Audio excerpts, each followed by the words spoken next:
these people behind me. I came to go see Russ. He has a documentary that just dropped for his new album, SANTIAGO. I have a vinyl that I bought from him, so I'm really excited to get to meet Russ, hopefully, and hopefully get to him to sign my vinyl. Yo, I just met Russ, and he just signed my vinyl and took a selfie with me. I'm about to show you him coming in. Alright, cool. How did everyone feel about that? Loved it! Lukewarm reaction, but we'll take it. Woo!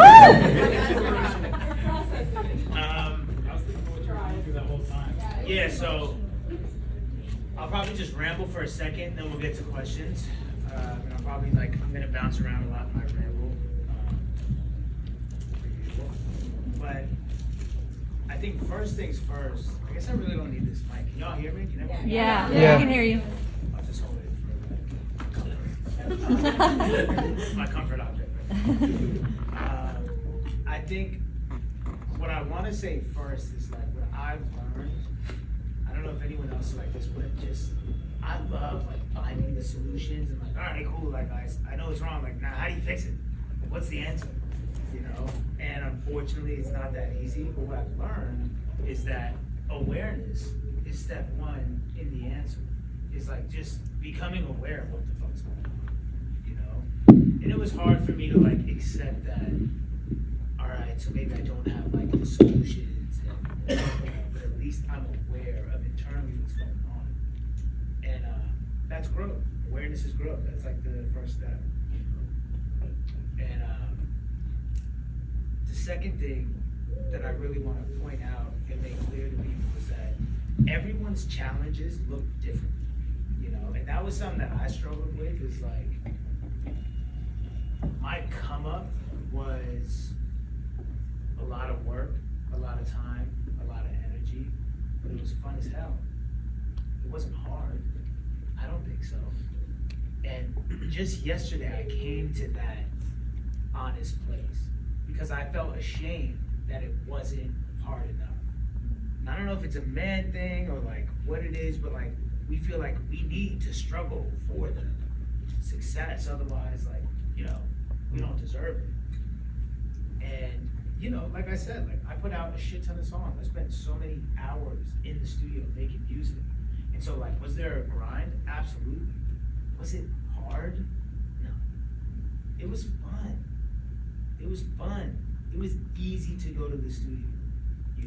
I was blessed to just be living at my parents' house. It was 1920. Me and Lucas would scrounge up enough money for McDoubles and wine and liquor. And we would just get drunk and smoke weed in his parents' basement. His parents would be gone for months. And we would just be down there just smoking, drinking, making songs. It's is that hard? Not at all. Not at all. It was so fun. I felt bad about that for a while. I felt guilty, survivor's guilt, survivor's remorse type of shit, where it's then you start looking for a struggle, and you start manifesting a struggle, let me get some bad shit going on so that I earn this more. And that's why I say on the album on Tunnel Vision, it's one of my favorite lines. I want to stop thinking that I gotta go through hell to get the credit I desperately need to give to myself.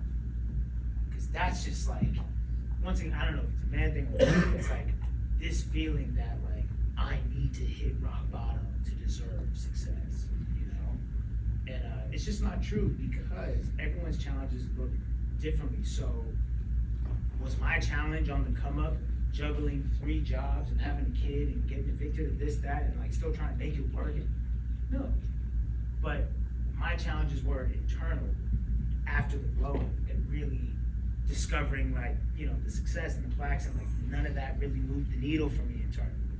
And it left me feeling hella empty because I wasn't aware of what I was going after. I was too young and naive to understand what I was really chasing. When I was down there in Lucas's basement, we were just making songs. I really didn't know. I thought I was just trying to blow up, and it was just surface level, And after I got accolades and the perks of all this shit, it didn't make me feel any, I want to be careful with how I say this. It didn't make me, well, I'll just ramble. It didn't make me feel any, because I'll get there. It didn't make me feel any better about myself. It didn't feel like the whole, like it wasn't enough. Like it didn't scratch the itch. It didn't make me feel finally like, oh man, I did it. Or I feel good about myself now. It didn't stop me from chasing.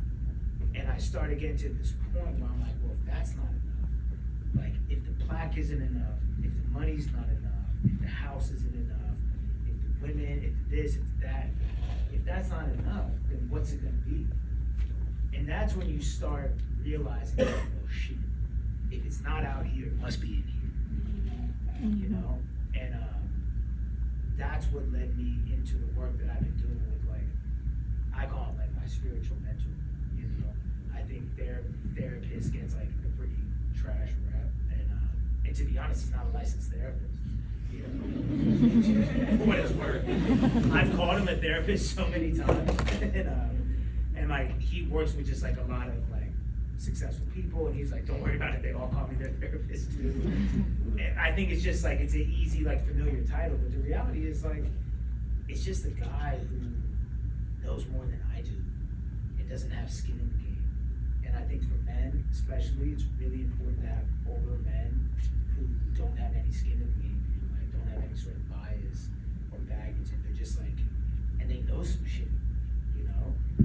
I didn't realize that I was sort of, and I mean this in the most like loving, I needed the support way, but I was sort of taking advantage of my friends because I was like venting to them all the time about anything and everything, you know, like whether it was relationship problems, parental problems. We're gonna do questions in a second, but I promise I'm calling on you. I'm not done with my ramble. And I was sort of taking advantage of the fact that they were like, they're such kind people and they were always there for me. And I, you know, having this guy who, like I said, has no skin in the game, older, like granted, studied under an amazing therapist, like has done a lot of spiritual work and whatever. It's just been really, really like impactful for me. And that's when I started to like, all right, well, if it's not out there, it's in here. Well, so like, what's going on here? And so Santiago is an album of awareness. It's not necessarily like the fix-all solution. I don't have the answers yet, right? Because like a lot of the album is like becoming aware of like, all right, so I don't feel good. All right, so I feel empty. All right, so I'm seeking validation. All right, and so then mine, you know, me in sessions with them, I just did that today. Naturally, I'm like, all right, so like, how do I fix it? Cool, like, what do I do now? And I'm not there yet. I don't have those answers, but I do have the awareness at least. And now I feel like I'm on a path of real intentional self-improvement, you know? And I think that that's a prize that we can all chase. That's a trophy that we can all compete for. It has nothing to do with what the other person is doing. And I think that that's what like the album's about, that's what the short film is about, is all these things I was looking for.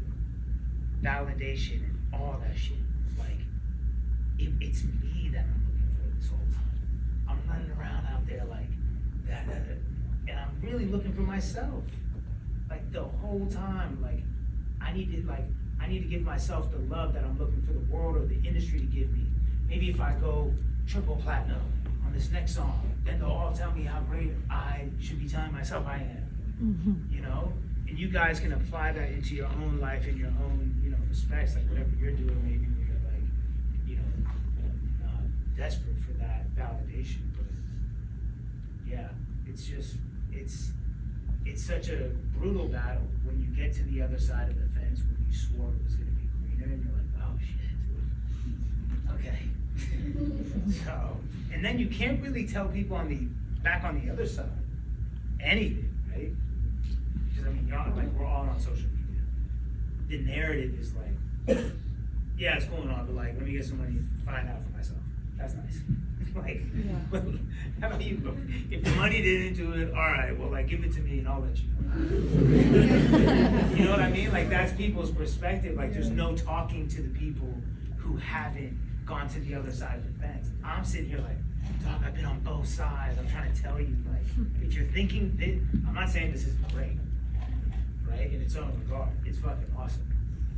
But if you're thinking this is gonna fill the hole, that's where you're tripping. And that's where you're gonna be brutally let down. And it's gonna be really, really devastating because when you're banking on it, subconsciously, when your spirit is banking on this external shit to fill the internal void, you get the external shit and everybody doesn't fill it, you're just devastated. You don't know what to do. You don't know your head from your ass. You're like, I have no clue what's going on at this point. It's super nice. So that's my ramble. Let's do questions. Where's the there we go, glasses. Hey, so real question though, like with your music though, like when you send the message, how do you?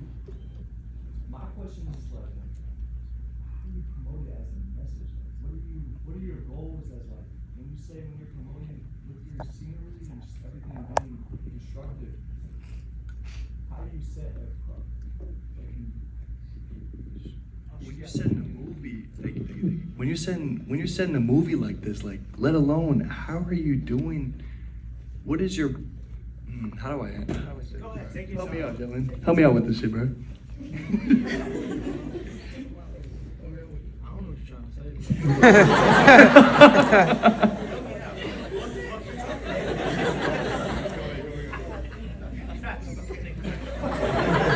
say. So look, let's get one thing clear, man. This is a good guy right here. However, we told him not to take that many beatboxes before he got in here. So maybe that's why he can't fully get his words out. But I think what he's trying to say is like, how do you go about? Hold on, sorry, I need clarity on what's a beatbox? Wine in a box. Oh, boxed wine. All right, so That sounds fun. basically, I guess what he's trying to say is like, how do you come about bringing your vision forward with like, I guess your whole like plan and like how you constructed like the movie and stuff like that. Like, how did we make the movie come to life? Yeah, I guess that's what Money. he's trying to say. Or like really promote it. The movie or like the beginning of my career? I'll say beginning because we're all on the come up. So Right, that's what I'm saying. Like the movie's like, I sent a wire for $730,000 and we shot it and then we promoted it. You know, that's like, but that's not tangible. That's not real. There's a moat between me and y'all and like can't reach over to the other side. The beginning of the career, this is like, it's so hard for me to talk about this and people believe it because we're not in the same time, right? So when I was coming up, we're talking about, I put out my first mixtape 2011, right? 100%. So it's an entirely different landscape. That's 12 years ago, right? You got to think Apple Music came out 2015, Long ago. right? So in 2011, I put out my first mixtape and I was just doing Mediafire, Lime links. Like I just wanted to see how many people would download my shit. That's what it was. There was no like Spotify, Apple, that wasn't even like a thing, right? And as I kept going and these streaming platforms popped up, I noticed, and I've told this story a lot, but I'll just do it again. I noticed like I hated SoundCloud at first. I really did. I didn't like the aesthetic of it, you know?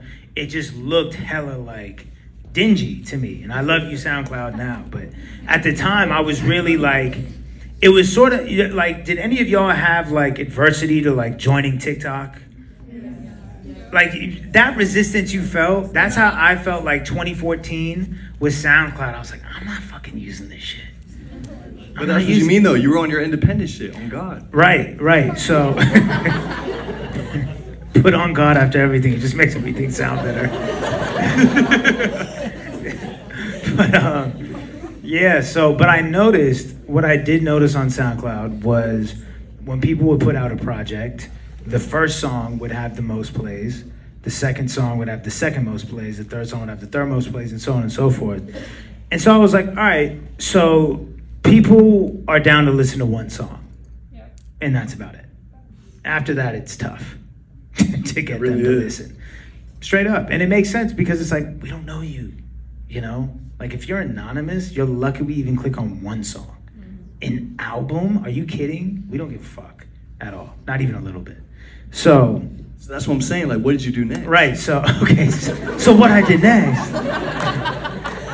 So it's like, you know, it's sort of some that Atomic Habits refers to, I believe, as like research and reflection, which is a really important part of the come up process and the whole career. So that was the research, and the reflection was, all right, I've put out 11 mixtapes. Just like, here's the full album on Mediafire. Like, why have I not blown up yet? This is insane. And I was like, all right, well, I think the music's good enough. I just don't think I'm putting it out correctly. So I studied, okay, everyone can listen to one song. So I was like, all right, cool. Instead of putting out my 12th mixtape, let me go away, stack up 26 songs that I love, right? And let me do a song a week. And in the meantime, by the way, I had my next project that I was sitting on, right? Consistency. And in order to be consistent, you need patience. And that's where a lot of artists struggle. Exactly. A lot of artists can't wrap their head around the fact that, you know what, I might have to stop putting out music for 6 months or 8 months or 10 months or whatever in order to move the way I need to move. So I went away, I made a whole nother project that was like 14 songs. And I had 26 other songs that were ready to go. And then I started dropping once a week because I was like, I'll put out one song a week because people have shown me that they can listen to one song. And so I put out one song a week. And in the meantime, I'm recording. So as I'm recording, if something's better than what is on my current project that I'm sitting on, I put it on the project, I take something off, that comes out, right? That project over time that I started doing in 2014 ended up becoming There's Really a Wolf. But that's why it's like, that music was music from the come up. That's why it had that like ultra relatability, because it's like, I was with y'all. You know what I'm saying? Like I was right there. That was just me making shit, like driving around in the Nissan, like just, you know, fucking around. But the promotion, let me get to the marketing, because this is what I really feel like you're asking. Back then, in 2014, 2015, from my perspective, the algorithms and all that shit was not nearly as manipulated. It wasn't nearly as controlled. It was a little bit more free. I don't think they started cracking down and started saying like, you can get streams and you can get likes and you can. It was sort of new. So like, you can go back and look at like tweets from 7 years ago of mine would get more retweets than tweets of mine now, but I'm doing arenas now. So that's how you can tell it's like, all right, they started fucking around with these apps, you know, because it's not like I'm a smaller artist now. It's just like, what did they start doing? But back then, what I was doing was I was putting out the song a week, and I would put up selfie videos of me singing the shit. I always tell people I would have crushed if TikTok was around back then. I would have crushed, because that's all TikTok is like, yo, put the iPhone up in your bedroom and like lip sync your song that you just made. What? I would have gone crazy. But my marketing for my most recent song was the next song, because the mindset was volume, quality, and quantity. And if I can get you to just click on this song, you'll go to my profile and find 100 more. And now you're an instant diehard fan. That's the problem with a lot of artists, is that they don't have enough material out for you to become a diehard fan. If you put out a song right now and it's incredible, and I go click on your profile and you got 2 other songs, I can't become a fan. I can become a potential fan. Maybe I'm excited about what you're gonna do, but I can't become a fan like that. People to this day, even now it's even wilder, but when you would discover my music, you instantly became a diehard fan because there was 150 songs out. And so even if you only liked 20 songs from one artist that you love, it's a wrap. You're coming to the show. Yes. For real. So it's like, a lot of artists just don't have enough material out because they're doing too much thinking. Way too much thinking. Put out songs. First of all, any up and coming artists in here, stop dropping albums. I know, like, whatever, people, nah, it's not about the clicks and the streams, it's about the art. If I want to put out an album, I should be able to do the art. Okay, fine, right? But then manage expectations. It's what I'm always telling up and coming artists. Do whatever you want to do, but then manage expectations. If you want to put out an album, which is, at this point, it's numbers, it's not even me saying it. People are not going to consume that as likely as a single, as one song, and you're anonymous, then just manage expectations. Don't put out a project from anonymity and stomp your feet and scratch your head and try to figure out why it's not working for you. Don't do that. Like, if you're going to do it, but then understand what, like, you know, the possibilities are. I think, like, give yourself the best shot to be heard, and that's a song, you know? So that was the very long answer to your question, sorry. Go ahead. Okay. Of all the songs you've made, what are the 3 most meaningful songs to you? It's a lot of songs. You can do more than 3. Okay, I'll go like categories. I think there's one category where it's like the songs that meant the most for my discovery and career, right? Like the songs that like brought a lot of people into my audience. Losing Control's got to be like, you know, and I love that song. Like that song it's so, Everything. it's like, I'm not one of those artists who's like, man, I hate my like old shit. What? Losing Control is like genius level songwriting. And I'm not just saying that because it's mine. Like from a like third party zoomed out bird's eye view on it, the genius behind Losing Control is the simplicity of it. Yeah. And what I mean by that, and it's in a lot of, not just my hits, in most people's hits, it's not about trying to like write about the thing that's gonna change the world, right? You're gonna sit in the studio for hours and not come up with anything. It's about noticing like the small shit in your life that changes your world that you don't think is even song worthy, and writing about that. And then that song within it holds the whole world. Yeah. And that's Losing Control. It's like, that was just me being like, yeah, like this girl's fucked up with trust issues that I probably gave her, and like now she's falling for a new dude. And I'd like, you know, it's okay. You know, you're losing control, but it's okay. That was it. That was it. Swear to God, that was it. And it was a hypothetical. I didn't even know she was trying to move on. I was just like, maybe that's what she's doing right now.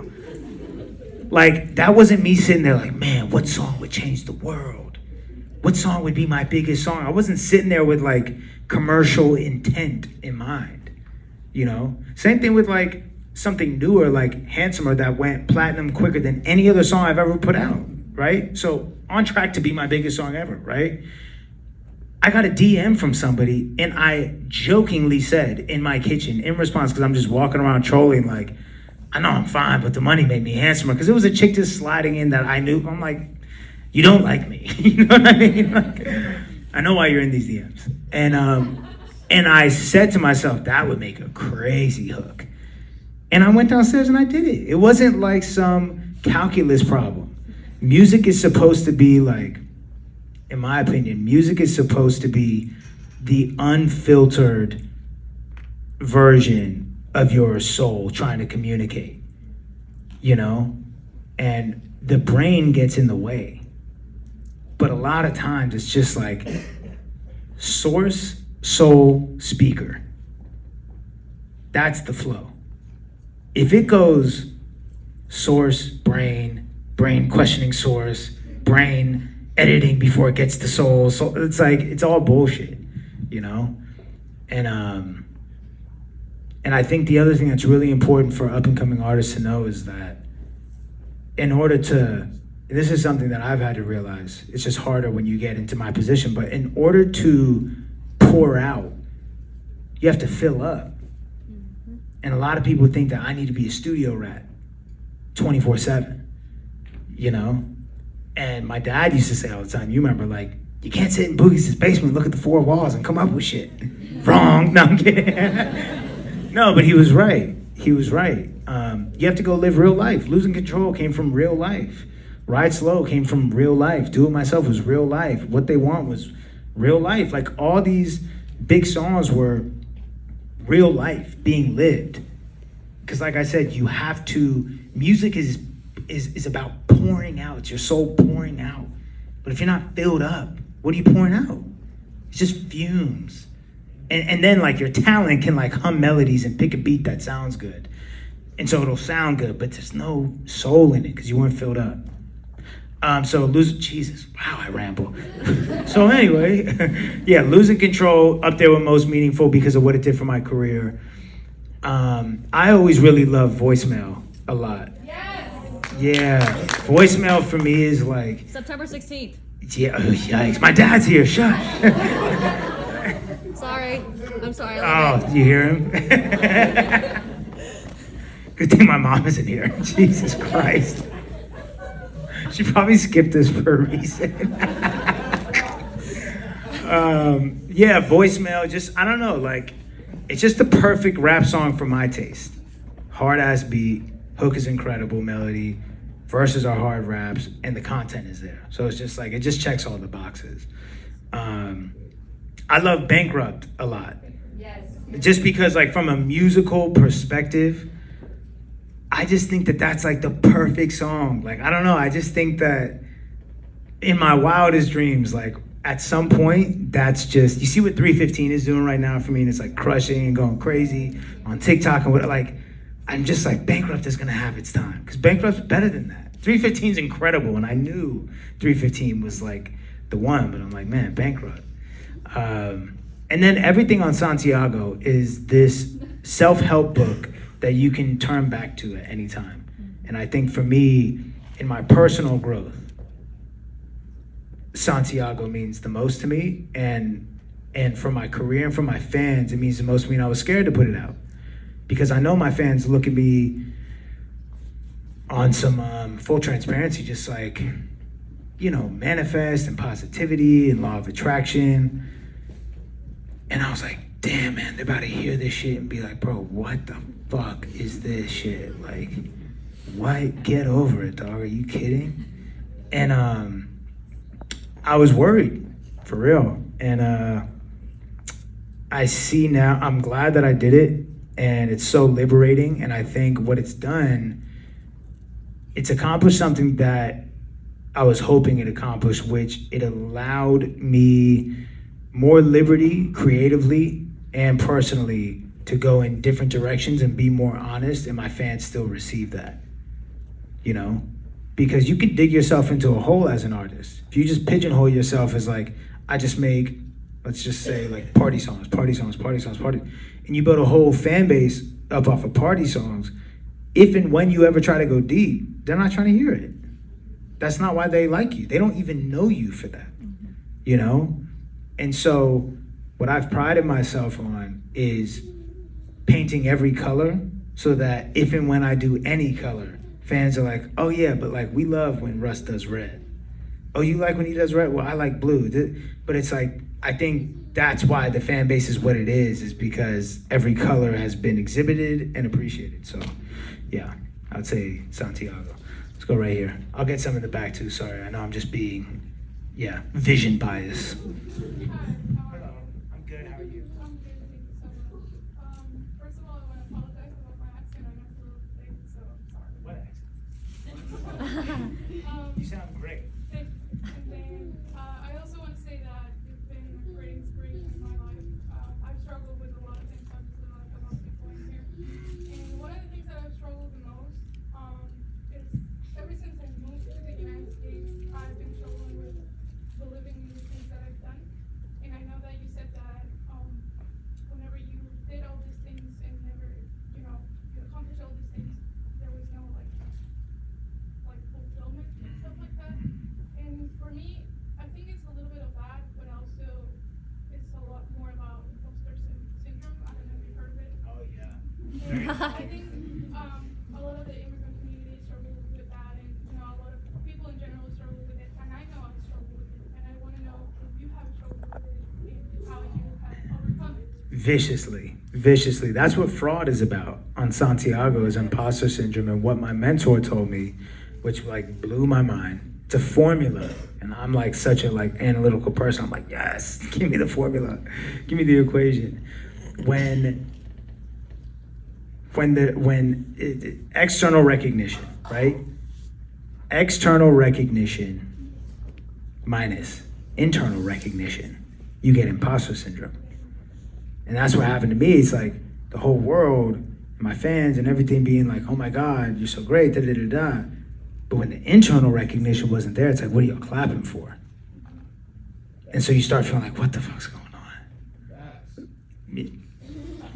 Ad-lib king, you know? But that's really what it is. And how do I overcome it? I mean, I'm in the process, you know? That's the thing. That's why Santiago is the awareness album. Because I know the process is becoming aware and starting to consciously and intentionally clap for yourself and recognize yourself when you've done something that you think is meaningful. And write it down. Write something that you've done that you feel like is meaningful. Write why it's meaningful. And just start doing that. That's what I've started doing, and it's helping. But I'm in the process. I'm right there with you. Yeah. Right here. Me? Yep. Okay, cool. I just had a quick question. So you've been doing music for a long time, and How long? Oh, I've been seeing you since like 2013, 2014, way back then. But we just haven't met yet, by the way. That was my first song. So. We just did. Yeah, now we have. But what kind of legacy do you want to leave behind for your fan base or people who have come across you? Because I feel like from my perspective, even having younger brothers, I've seen just how you talked about even artists that are in similar industry as you, in the language that they put in their music and the encouragement that they give for the wrong things towards the younger generations listening to it. So I've always appreciated like the approach that you've taken not towards that, and the music's a little bit cleaner. If my mom was in here telling me that, but what kind of legacy? But yeah, what kind of legacy do you want to leave to your fan base? Well, first of all, I appreciate you. I think legacy-wise, I think in the past I would have said something like fluffy and easily digestible, like, well, I just want you to believe in yourself, and like, you could do it. And I think now, it's not that I don't want you to believe in yourself, but I want you to pay attention to yourself and not resist anything that's like coming up inside of you, you know? And I think for me, a lot of stuff that would like start to rise to the surface, I would like quickly like turn my head at it, and then I would push it back down and keep going. And when you do that, you self-destruct. You can only push shit down for so long before it's like it boils over. And so I think the legacy I want to leave behind is get to know yourself, you know? Seriously, like, get to know yourself. And yeah, believe in yourself, but that's so easy to say. It feels vapid, you know? Get to know yourself and stop resisting yourself. Dad, you're not allowed to ask a question. Because we've had tequila. Do you want to ask a question? I have a comment that I think Oh, great. will answer some of this. And Russ had a lyric in one of his earlier songs, you may recall this. Too busy watering my grass to tell if yours is greener. Yes. Does this not answer what he's saying? You take care of yourself, think about yourself, water your own grass. I love that lyric, always did, and I had to say it. Love you, Dad.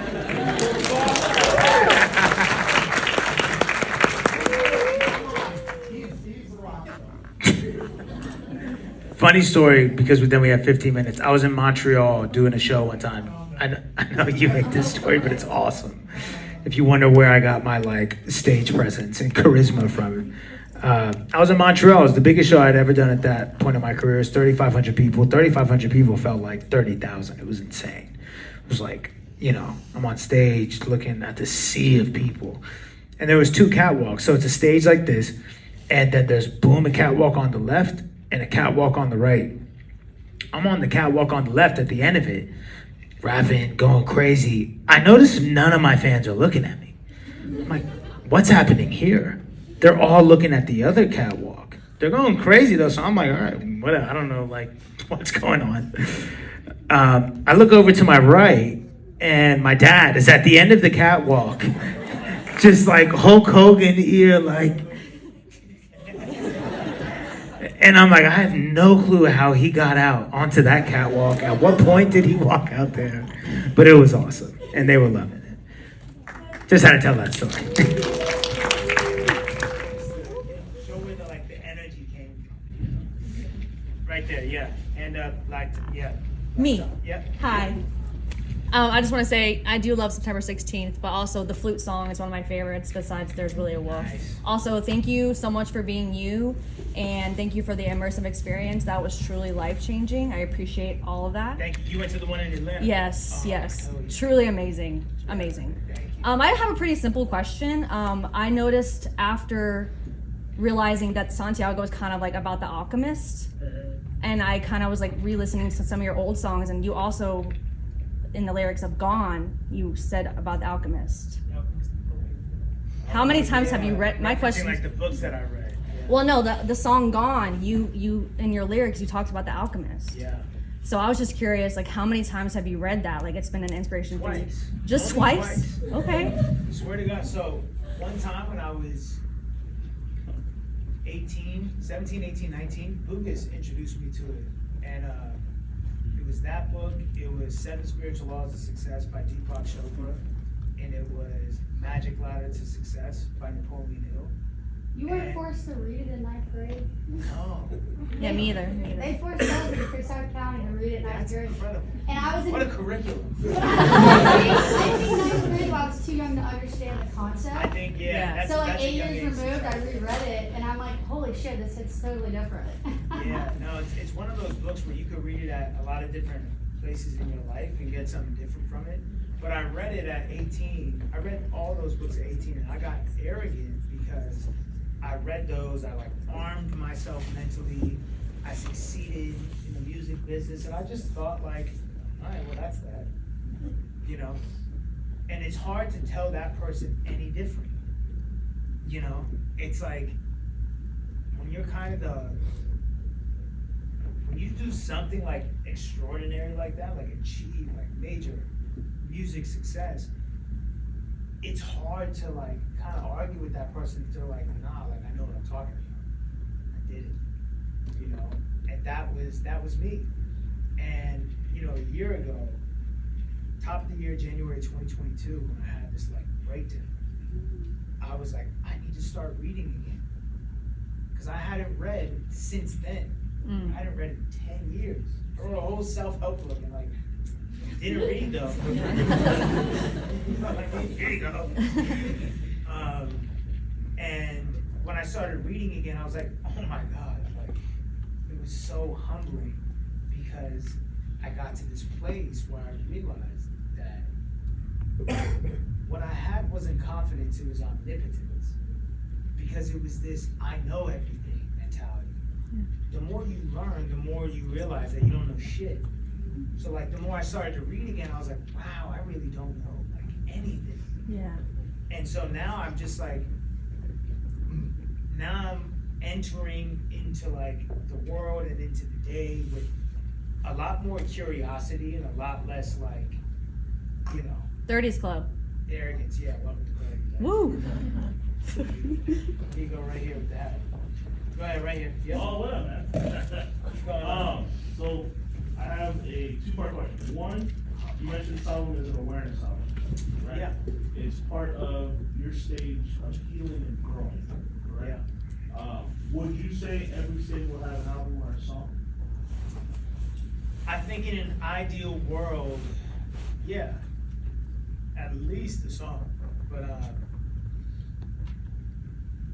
yeah, you know what I've like flirted with the idea of is I don't know how much you guys know about like the shadow, like doing shadow work.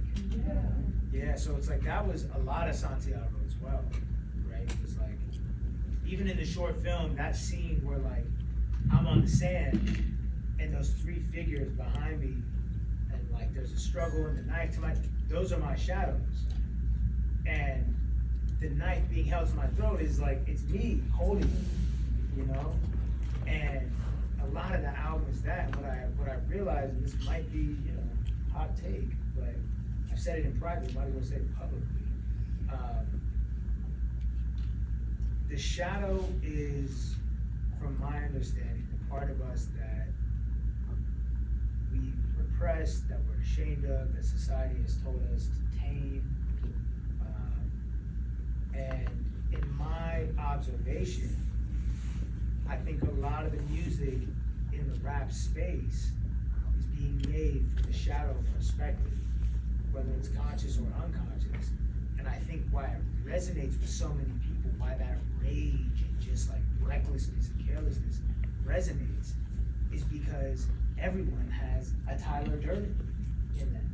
If you've seen Fight Club, Tyler Durden is the shadow. That reckless, careless, like, I'm just like, I don't give a fuck, I'm not fuck shit up, I want to buy dinner. That's like, that in an essence, like, it captures a lot of the rap music right now. It's from this place of the shadow driving. And like I said, I think it resonates because that version of us that lives in everyone. That part of us that does just want to like sort of wild out and just lawless and reckless and careless and not give a fuck about consequences and all that, or just parts of us that we're ashamed of, like, you know, some women might be ashamed of their desire, like their sexual desires and promiscuity and whatever, and men are taught to be, you know, to tame their sort of like beast in them and their wildness and all this shit. And so when you hear music that's just, and it's just fucking rage, like, you don't care what the lyrics are saying because it's activating that shadow in you. And I have flirted with the idea of intentionally making an album from the shadow perspective. You know what I mean? Where it's just fucking like chaos. Because it's the antithesis of Santiago, in a sense. So yeah, I don't know, like, I'm just gonna keep going down this path of personal development and see where it takes me. But I also just really, really love making songs and expressing myself and not caring about like how things are perceived or whatever. And just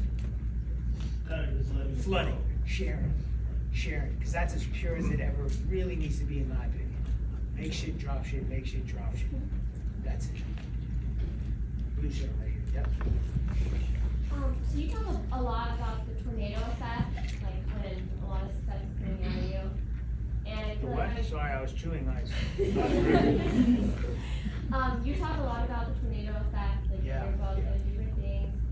And I was just wondering if you have advice for like staying grounded during those times, especially if you talk to your younger self.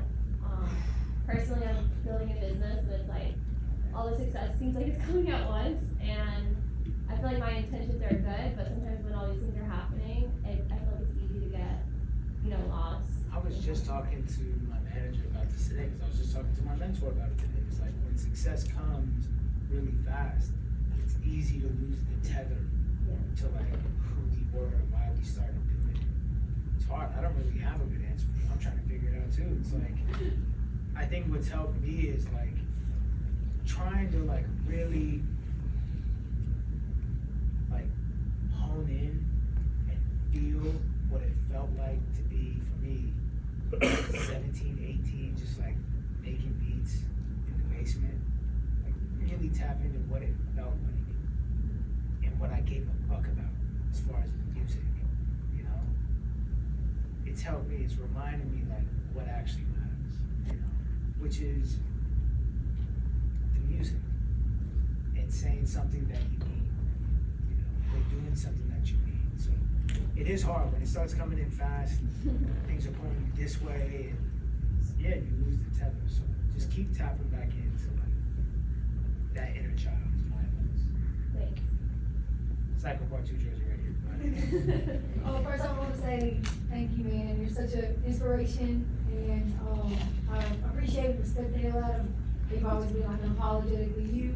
So thank you for that. Got me in trouble, but thank you. And second off, I'll come back to my question. Second off, you gotta pull that bitch together.